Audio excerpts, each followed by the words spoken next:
Hi guys, welcome to another episode of Down to Business. Today I've got a great story from Jono Dunn. Jono joins us from 4U Care, a NDIS disability support service provider here in Newcastle on the Hunter. Look, I won't go into the detail. Jono can tell it much better than me, but it's quite inspiring what they do and a very interesting take. Hopefully we get a bit out of on some of the business practices they apply to make their business even better. So welcome, Jono. Thanks, Andrew. So why don't you give a bit more or a better introduction than I gave you in regards to, I guess, 4U Care and yourself for that matter? Yeah, of course. 4U Care, so we're a Newcastle Hunter-based disability care organisation. We've been around for just over 6 years now. We've got a pretty narrow service offering, I would say, for what we do. That's how we try to do it really well. And based in and around Newcastle, and with a focus on one-to-one support. We have a shared support service offering where people can come together. So a lot of it is around what we do to reduce isolation for people we support in one-to-one capacity. So, well, let's step back. But before you got into NDIS, it's a fairly new I guess, industry in so much as having the support it does and such a focus from the government. I mean, disability is not new, we know that, and it's great to see so much support and resources being thrown at this particular need. But tell us a bit about your background and how you ended up in, ultimately 4U Care, but NDIS. Or to go right back, I was fortunate enough to grow up overseas in a very community-driven place, Vanuatu. So, look at you look at Vanuatu and there's no homelessness. People move in with families, and it's a really warm place to be. I finished school in Australia, had a false start at a couple. I won't go into too much detail. A couple of degrees. I finished doing teaching, and from there was going to do special education. Moved into the disability sector to make sure that it was a career I would enjoy, and to be honest, I fell in love with it. That was my little light bulb, working with people with disabilities in quite a complex care setting. And from there, with the rollout of NDIS in Newcastle, Newcastle was a pilot zone. There wasn't a lot of one-to-one direct support provision available for people, and as a result, people weren't necessarily, well, they certainly weren't out and about in the community. People weren't able to pursue the things that you and I might take for granted. And to be fair, that's really what we're built on. We're just the vehicle for people to be able to do things that a lot take for granted. Help them on that journey, that finding their own conclusions as to whether they do or don't like something. We're not there to be the judge. We're there to give them that opportunity. Yeah, I think it'd be worth sharing. I mean, you've got some great, call it values. What are 4U Care's values? Yeah, so, well, underlyingly is that we ask why not. We're not there to hold people back. We share the love is one of ours. We believe that our support workers are the most amazing people in the world. So all comes together to make sure that we are putting our participants first. Our org chart isn't by coincidence. The participants come first, and our role at 4U Care, which we take seriously, is to make sure those people are able to achieve what they set out to do, or have the opportunity to do that. I think it's just picking up. I mean, I love the values, and I love, fortunately I've got to do a bit with you and understand what the business is about. But a couple of other things you mentioned, which Newcastle being a very much a testing ground in Australia, for that matter, not just in New South Wales. Yeah, it really is. And I think for a lot of business owners, if you've got a good product you've been able to develop here, it should be one, if you want to scale and grow, to take further, because for whatever reason it is, maybe it's our diverse background and makeup of people, but if you're proving yourself here, you're doing pretty well. Secondary, I love what you said about you fell in love with it, and that's that old saying about if you do what you love, it's not really work, is it? No, and it goes such a long way to doing it, because everyone has different motivations, and to be honest, it really doesn't matter. if you like seeing a smile on people's faces, or your drive is to have the largest bank account in Australia, if you are working towards what you do, and the outcome of that in our sector is that people are having opportunities they didn't have yesterday, irrespective of people's motivations, I think that's gold to an extent. You've got to do it within a moral compass, but there's the more people out there now. Newcastle, it's thriving. Every second bus has a logo on it with an NDIS service provider. I know that there's a lot of cost discussion that's in the media around the NDIS and it being sustainable, and that definitely has to be. The other thing that's not often discussed though is the return, if you deemed it an investment. The amount of people that are out in the community that aren't accessing hospitals or correction services because of support engagement. There's so many upsides, and the more options out there for people, the better. If that's your intention, I know it's ours, that people get the opportunities they didn't get before. Well, the more the merrier. I think it gives people that real chance. Yeah, look, it is. I couldn't agree more. I guess on the other side, so the NDIS, and I don't want people to take for granted. There is a lot. People know it for budgets and cost and the amount of money going into it.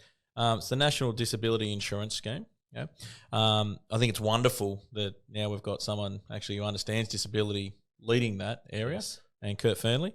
Talk to me about, and for viewers, the, I guess, size of the NDIS, what its intent is, and where the opportunities are as well. Well, you're right in saying it's an insurance scheme. The objective is that people build their capacity within reason, and over time, and I'm speaking quite broadly here, but supports will reduce with increased capacity. The breadth of what's out there, I think, one element is quite scary that it wasn't known in the first place. But I lost my train of thought. That's right. You're saying about the size of the NDIS and the breadth of what's out there. Yeah. To me, it's what I guess call it the negative perception, and media can be great, but it can also create stories around people trying to take advantage of the industry, because what's the spend now in NDIS? Yeah, massive, mate. I don't know off the top of my head. You see projected spends of 30 billion in a couple of years' time. That might be current, but the thing that needs to be in place is that. And this has come with the change. You mentioned Kurt being the head or chair of the commission now and the NDIS, is that it has to be driven by outcomes from the participants. What are they really achieving, and what are their goals and the intentions of their support? Are they being realised? So with that, there's talk that the size or scale of providers, and I suppose that's what I know about because that's what I live and breathe, shouldn't be by service hours. There needs to be linkage to the quality and the outcome of someone. So of someone's supports, I should say. So having that change, accountability, there needs to be much greater accountability for people like me and organisations like us, to be able to demonstrate that we're doing the right thing.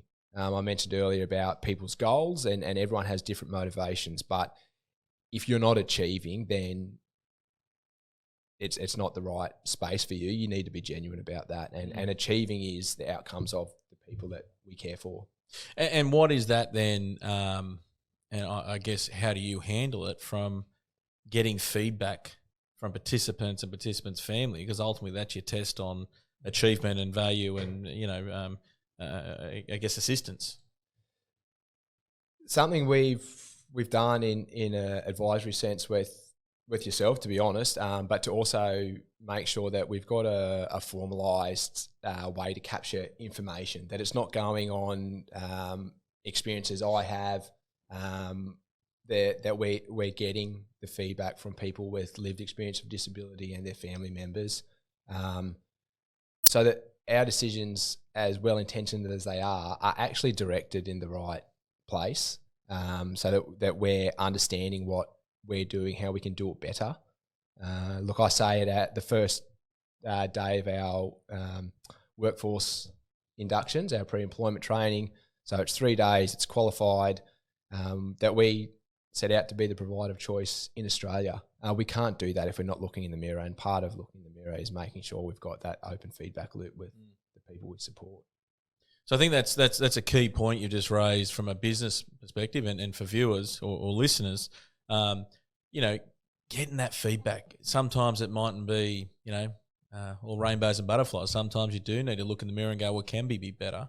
But that creates then ongoing learnings and ultimately opportunities to tap into. Yes. That's another thing we've learned is the feedback we've got. And then once we get that, we definitely, and it's a mistake and something I've learned, is that, right, we've got that information and I think this is the best way we should go about it. But I sit in an air-conditioned office and I'm not any longer face-to-face as a support worker. So we've got other roles now that are in that process. Once we get the information, what is the best way we can address this? So that it is broad, it is engaging with our guys, and it impacts the people most. So we can control the impact on our support workers, and in turn, an outcome of that is better quality support for our participants. So yeah, that's great. Yeah, learning that, not just getting the info and being a bull at a gate before saying, right, we're going to do this because that's going to fix it. Well, it didn't. Well, it's true. Getting different perspectives brings, a lot more insight, and then you can shape what the best outcome is. Yes. Yeah. So I guess come back to where you ended up. So you're the boy that studied a lot, didn't finish, and I don't say that lightly because your story is amazing. I met my wife and got married at university, mate. So that was you get that success. one in. You might get brownie points there, but you ended up working for someone else, Yes. another entity in the NDIS industry, and as you said, in one-on-one support. Yep. I guess to me, what's that? Not many people do it. So many people would be not trapped, but that fear of taking the next step. You backed yourself to get into your own business. How did you go about getting out of your comfort zone? How hard was it? What helped, to eventually end up where you are today? I think I actually found it liberating. We're an extremely supportive family. My parents have owned or run businesses before, so it wasn't you can't go there, Jono, or mate, you've got a job, don't give that up. I had a genuine belief that what I wanted to do wasn't available to people. I didn't have issues where I worked. I thought they did a really good job, though for context, it was the accommodation setting, and then each day people that we supported would go out into the community, often doing activities they didn't choose with people they didn't like or that weren't their peer group. They'd come back and one person had a great day and someone had a shocker, because there wasn't that round table cup of tea with the person to say, what do you want your support to look like, and build it in reverse. And that's not to say that someone says, I want to do this every day of the week and the NDIS have to fund it. It's within the framework of what is deemed reasonable, necessary from them. So you've got a starting point. You know how many hours of support you've got or what goals you want to achieve. And then to say, right, what's the best way we can have a crack at doing that? And it's not going to be perfect, but that's life. And being able to do that and have those conversations around a dinner table with a mum and dad and a loved one. I shared a story earlier about sitting on a trampoline with parents and their young child, because that's where they were most comfortable, or the child was most comfortable. It's doing that and saying to people, well, yeah, we're going to have a crack at doing this. This is what you've said you'd like it to look like. Within the framework of what you got, this is what we think we can do. And going from there, simple's good. It's achievable. It's repeatable. And if we say we're going to be there, there's a few fundamentals that we need to own. That we're going to be there. This is how we're going to have a crack at doing it. That's it. It's not complex. Whilst there are so many different bits at play, and those are important to recognise because what we do is provide support to humans. We don't make a bad coffee and it's okay, or sell a laptop that's broken and you return it. They're people, and we need to put bits in place, which is why I mentioned our training up front and the things we do to make sure that's very clear. But at the end of the day, you're going to be going to the park and you get a flat tyre. But that's okay, because that's what happens to us as well. And it's trying to normalise a lot of those life events that, I tell you what, if you were sitting at Stockton Hospital, you never got to get in a flat tyre because you didn't go out. So it's about perspective and that sort of thing, and us controlling what we can. Mate, we make plenty of mistakes, but it's about looking right. How can we make sure that person's day isn't impacted by something we could have controlled next time? And having that conversation with the parent, and if we have mucked up, we own it. Yeah, sure. No, that's a good point. I think the other thing there, but what you said about keeping it simple. I think that even if it's in just starting out, keep it simple. You can always build. Very key point for most people, whether it be new business or a new division or a new product or service offering. The other one I really liked what you just said, and I've reiterated that many times, would be mentors, or as you said, you had family around you that had been down this path before, but making sure you have, call it support or sounding boards or that around you that you can actually share the journey with or share the stresses. So, okay, 4-year care, we said it's an NDIS, disability service provider. But let's break it down, because again, you've maintained that, I guess, simple in the best possible sense approach to do limited services, I guess, but do them very well. So talk to me about what 4-year care does and as its basis for delivery in business. Yeah, so we've got 4 service offerings. We do one-on-one support, we do respite, stays, shared support, which is our group support program, and one-on-one accommodation. So that's it. There's so many other service offerings out there, and we often take our participants along to experience those that other people are running. But our view is that they're all direct support provision, and so we can put our time and energy, the things we can control, into making sure that that's done as best we can. And then when people are seeking other bits and pieces, as we get feedback from Allied Health, and we have healthy relationships with them. We have healthy relationships with plan managers, coordinators for support. We don't profess to be able to do their job better than them, but we know that when we're having a crack at what we do, that our energy can be pressed into those areas. And if someone has a skill that they've developed here, that more than likely it's going to be transferable into what we offer across the board, which ultimately is better outcomes for the people that we support. Yeah, it's good. That's really good. But obviously, I think, what are you up to, 200 or just over people in the team now? Yeah, just over 200. Yeah, so workforce. A few moving parts. Yeah, there's a few moving parts. The being away from support is something I struggled with at the start, but I actually quite enjoy it now. And I think having structure and knowing what we're going to do next, have it planned out, we're really lucky. We've got some bloody good eggs in house, some amazing people that also align with what we're trying to achieve. So by doing that, seeing people's ideas flourish, it's actually, I really enjoy it. It keeps me motivated. It allows me to feel accomplished and proud. I'm proud to be able to tell my little girl Winnie when she grows up what I do when I go to work and why we do it. And for me, that's really important, and I suppose that helps drive me too. Yeah, sure. No, that's great. But I guess off the back of that, then, with so many people, and that's within the team, let alone participants, talk to me about the challenge of reaching so many people, and more what I'm getting at is the importance of communication within the business and external to the business too.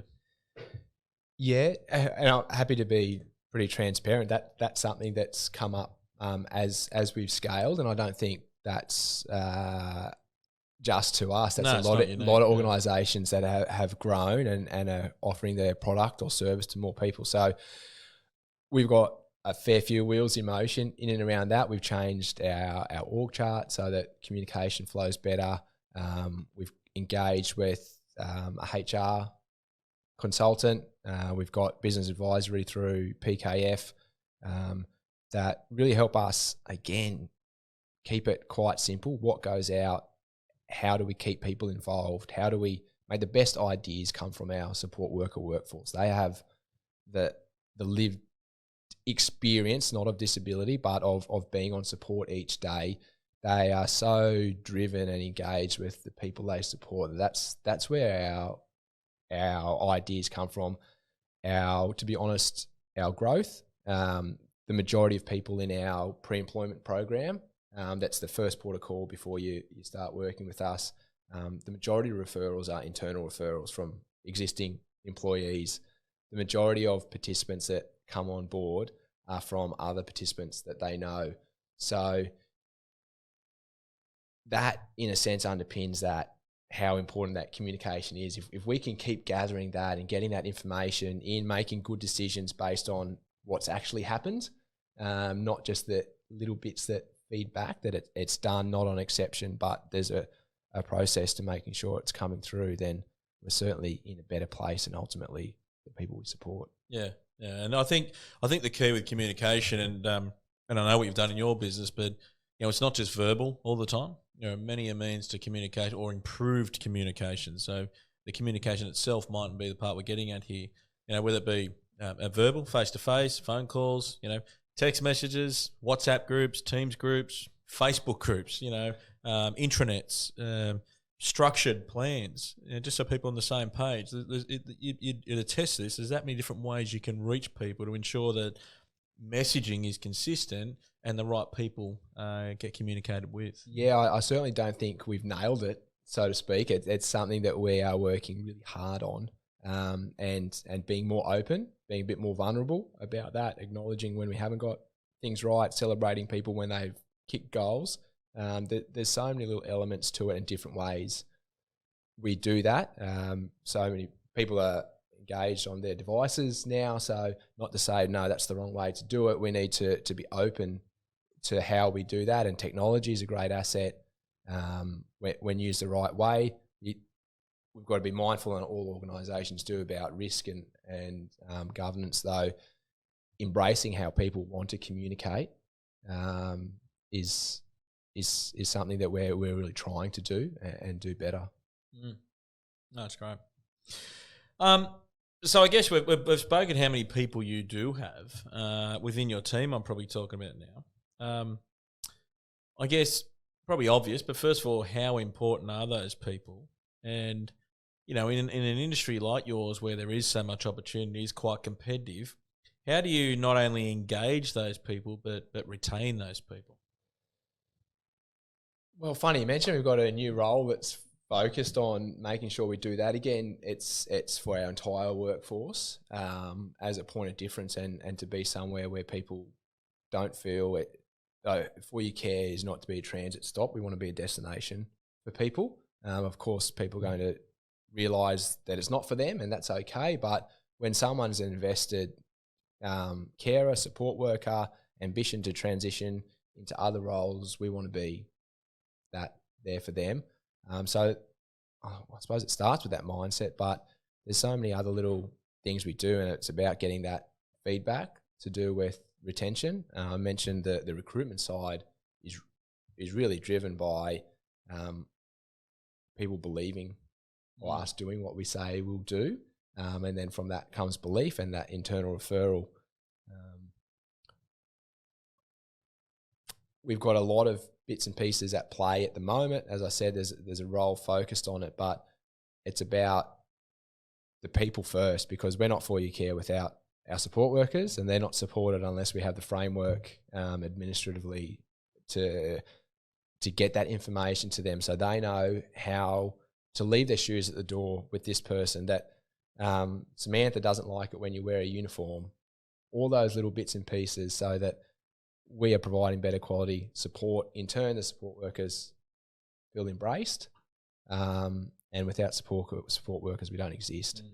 But the guys, I was just going to say on that particular point, it's amazing how many business owners you talk to, and I guess it's the first thing that comes to mind. We say, what's the most important thing in business? And some, customers or clients, whatever that may be. And I mean, I'm the first to say, yes, they are extremely important. But without your people being educated, living your values, delivering what you're after, your customers or clients, as important as they are, will never be supported.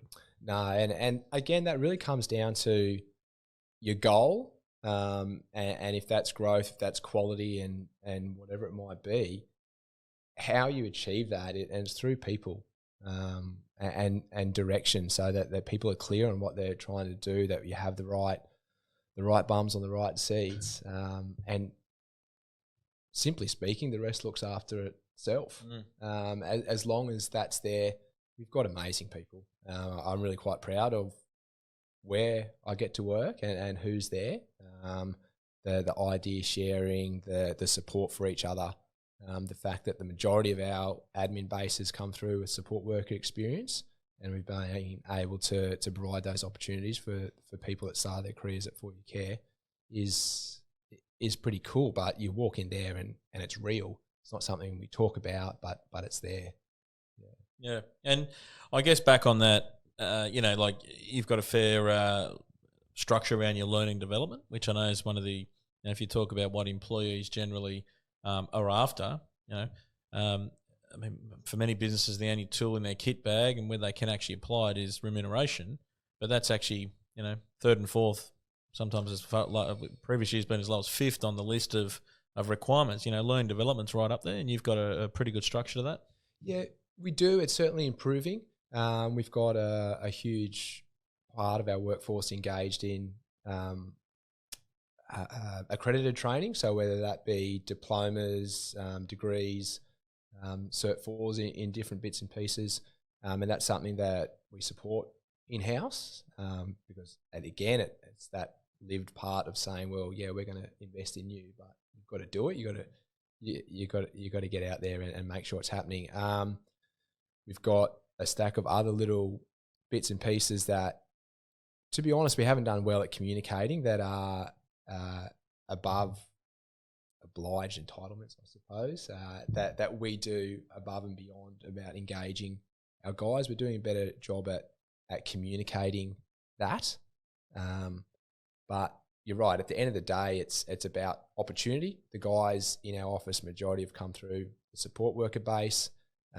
We're trying to stay ahead of the game and looking at different ways we can have flexible working arrangements, guys engaged from home. We really got through COVID without too much of a blimp on that front. And again, fortunate that I think we're a new organisation, but effectively cloud-based.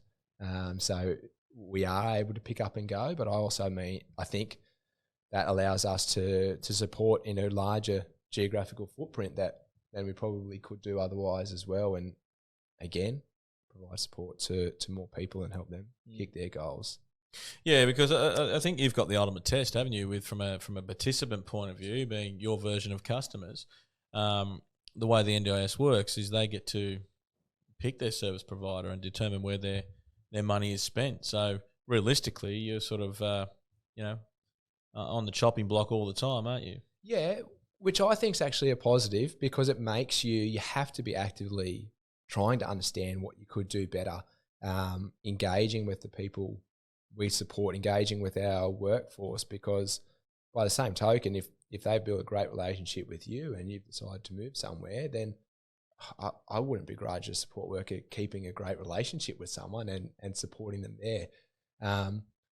It really is a matter of making sure that we are helping people achieve what they want to, and that if we can't, that we need to be honest too, so that we're not mucking people around. I think that's in a lot of relationships. As we said, it's about people. Our outcome or product is supporting people from a business sense. So that if we're doing that, then that again, that's going to look after itself. Whether you buy your coffee next door and next door makes a better coffee. Well, they could control that as well. I think it sometimes taking the emotion out of it and saying, well, no, we could have done better there, here and here, and how are we going to do that? Make sure that, again, For You Care as an organisation and the people that are engaged with us through employment are not marginalised by decisions we make or things that have gone wrong that we walk past. Yeah. It creates a sense of accountability that has to take place. Well, and I guess, like it's that balanced scorecard approach where, financial is an outcome. If we focus on the inputs, that should take care of itself, So I think, you are doing a lot of that at the moment. Yeah, we really try to. And a lot of even the financial outcome to date has gone back into For You Care.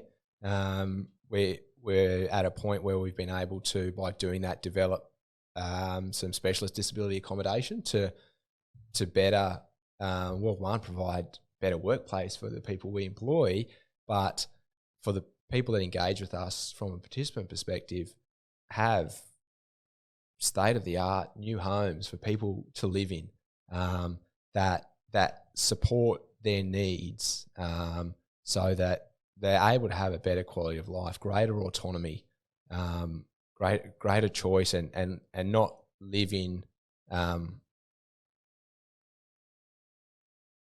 best, yeah. not compromise.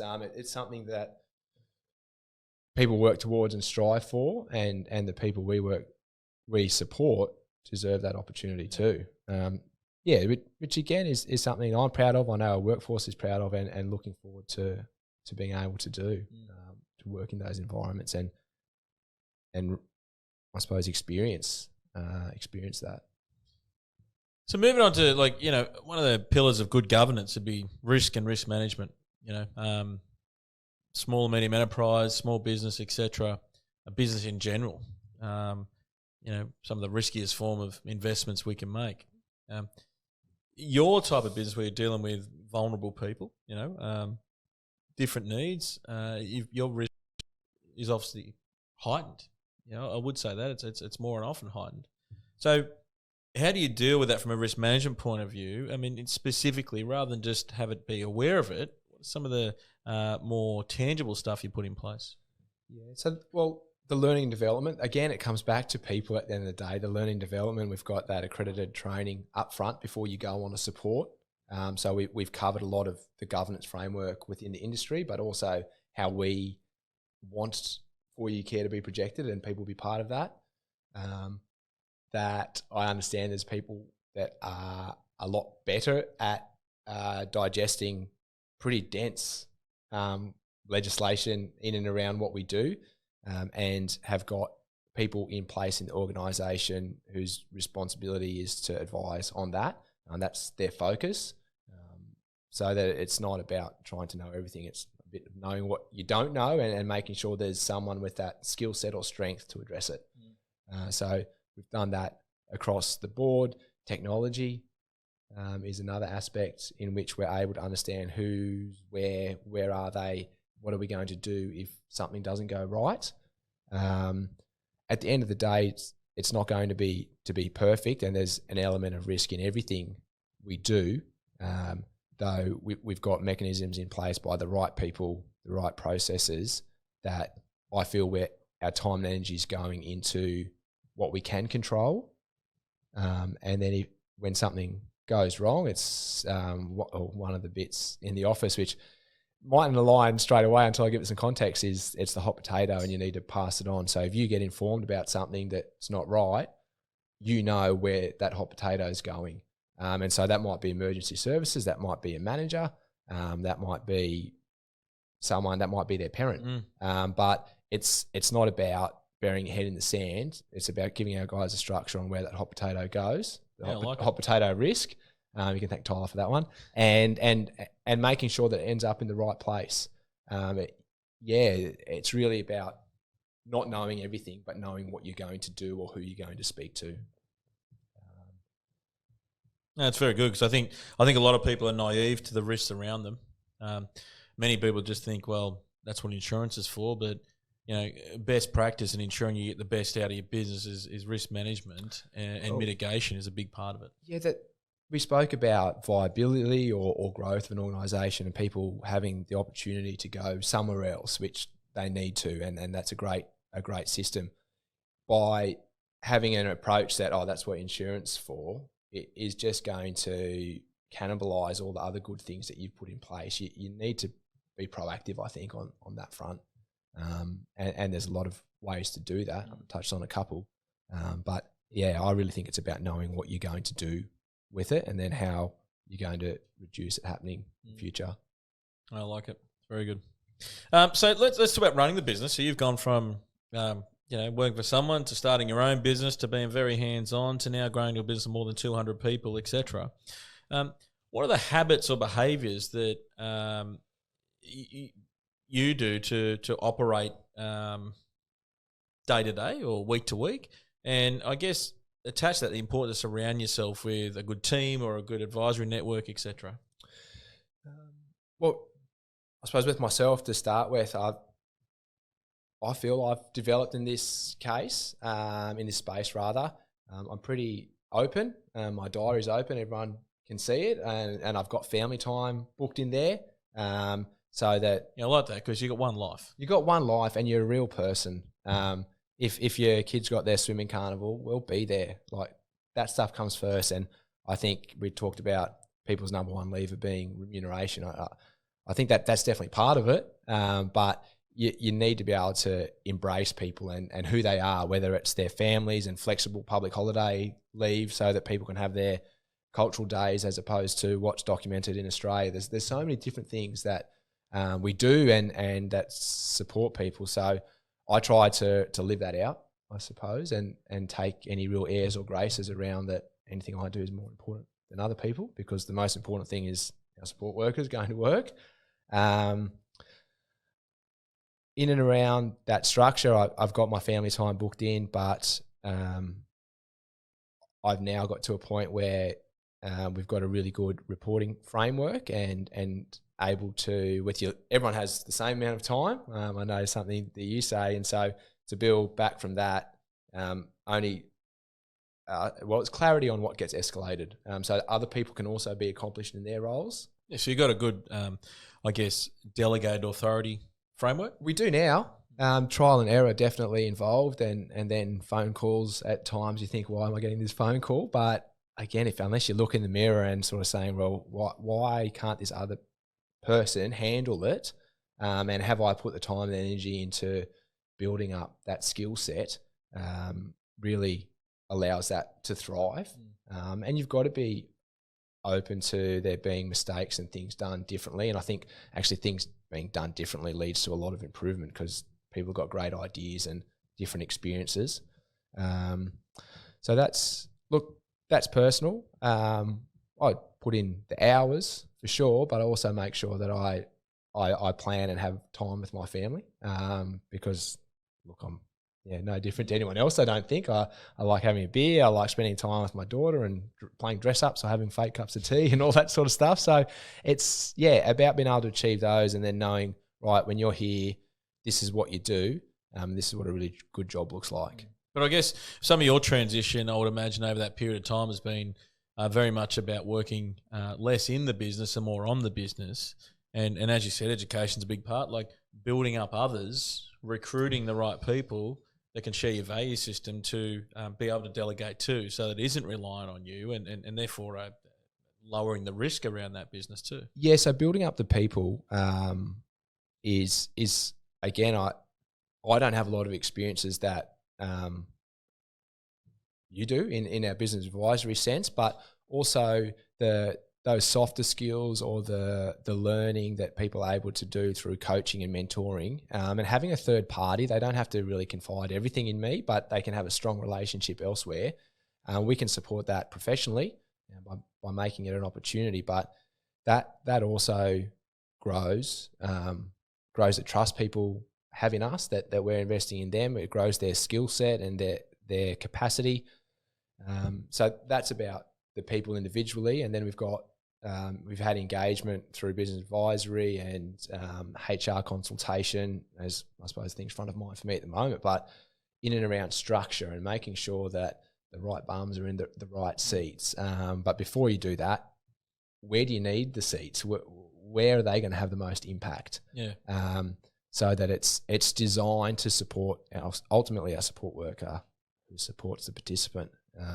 Reviewing that, trial and error again, making mistakes in forecasting and budgeting and making assumptions. Well, I guess for you, and I know this one, so we'll share it around.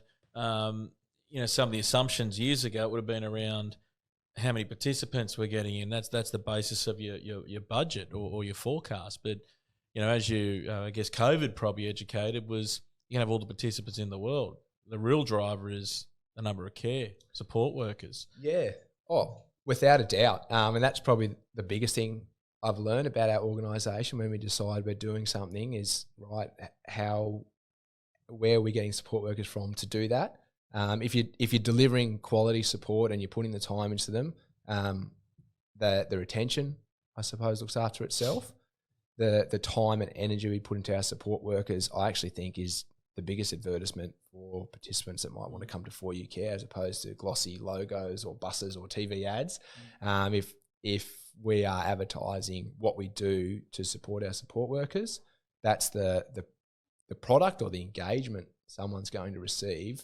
I really think that side looks after itself, and one of the upsides of people being able to go where they want is that if someone wants to come along, that they can.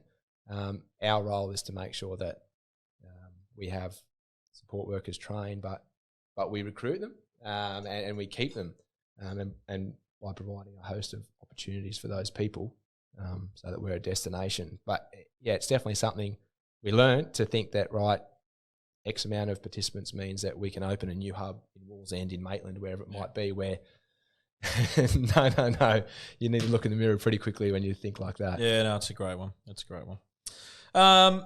Right, so much content. I mean, we'll recap some of this in a minute, but that may have been your biggest lesson, but I'm going to ask you and I ask everyone. Yeah. What's the biggest lesson? Some might say mistake in business that you've come across that served you well. I would say assumptions has been one thing I've learned, that you really need informed decision. You need other people's opinion. You need to go and seek out ideas and perspectives on what you think, so that it's not based on, irrespective of how well intentioned you are, what you think. What was the second part? Sorry, mate. Oh, just more about the mistakes that you may have made and but it has served you well longer term. Yeah, could be the same thing. I think assumptions is it. The other thing that I think has served us well is that if you muck up, you just own it and you tell people the truth. It might mean that they don't stay as an employee, they don't stay as a participant, but what it means is that you can hang your hat on that you did what you could. You can't necessarily control everything, but that's okay. And if you're having a crack and you're honest with yourself, then one, you sleep, you're a better dad, and ultimately your workplace is better at the end of the day. But yeah, owning it and letting people know the truth. I like that. I really like that one. I'm going to try and wrap some of this up, but before I do, your story in a short amount of time, you said about 6 years, is quite it's inspiring, but it's also doing great things for a very very needy part of the population, the community. I know you said it's probably some of your roots from when you were a lot younger around that whole community aspect of Vanuatu as well. But short, medium term for 4U Care. We're ambitious. We want to be the provider of choice in Australia, and whether that means that we stay in Newcastle forever and provide the best quality of care, because that's how it's going to be structured, then I can live with that. What I would hope is that we provide more opportunities for people living with disability in different areas throughout Australia. I think growing up overseas, I've got a bit of a passion about regional areas as well. So it's doing what we do well, and it's those 4 service offerings and offering them in a broader geographical footprint. there's other elements of what we do. I'd really like to grow a training team because I think ultimately that everything else will look after itself if we're investing in our people. But it might sound a bit dicky that it's a McDonald's reference, but people talk about McDonald's as what you're going to get. Yeah, consistency. And that people look forward to McDonald's opening in their area. I think if we're in a position where a mum and dad are thinking that their loved one leaves school in a few years and they're going to need a little bit of support or a lot of support next year, and they know that 4U Care is going to be opening, and that's talked about in that way. Not that I profess we'll cook fast food, but in that, using that as an analogy, I think that's a pretty good sort of position to be in. And that's what I'd like to see us be able to do. Yeah, that's great. I think, mate, why, and success is proven this way for you, your approach to, okay, it might be 4U Care, getting every participant or getting every support care worker, but even to training, providing training that might be for others. If the sector or the industry wins, that's going to be a pretty good step in the right direction for your own organisation. And sometimes I think as a business owner, we can get a bit too protective, without the bigger vision or the bigger need. Yeah, without a doubt. So society's diverse. The people living with disability are just as diverse with their interests and ideas on what they want to pursue. So to think that 4U Care can be a one-stop shop is naive. That there needs to be opportunities for people out there. The framework in which we do it needs to be governed so that it's legitimate. And I think that can certainly improve. But yeah, as far as thinking that we're the ultimate outcome, no, I don't. I think that the more collaboration in our sector and people letting down their guard a bit, if we're there for people living with disability, then that's what we should be doing. Yeah, that's great. That is great. Look, I'm going to try and grab some cool things out of there. I think some great things you said, and then I'll miss more than I probably capture. But narrowing down what you offer, but do it really well. And keeping things simple. I thought that was some very, very good advice. What you said, do what you love, and you probably won't work a day in your life. I don't know if you don't work, but you know what I mean. I think that's a key one because so many people go against the grain there. Get support, whether that be mentors, sounding boards, advisory networks in general. Get support, and I love what you said about don't make assumptions and actually go out and seek out different perspectives and ideas. There can be some little pearls in there that you could grab from people and together make a lot better. Make mistakes, hopefully calculated mistakes and put some parameters around you, but mistakes should be learnings. Don't make the same mistakes, but always look for how we can learn. And, particularly in your business with so many people, I mean, and as you said, people and the engagement of people are everything, but so is the communication to make sure that we do have a sense of belonging, we do have a sense of rowing in the same direction, etc. And how do we have that communication there?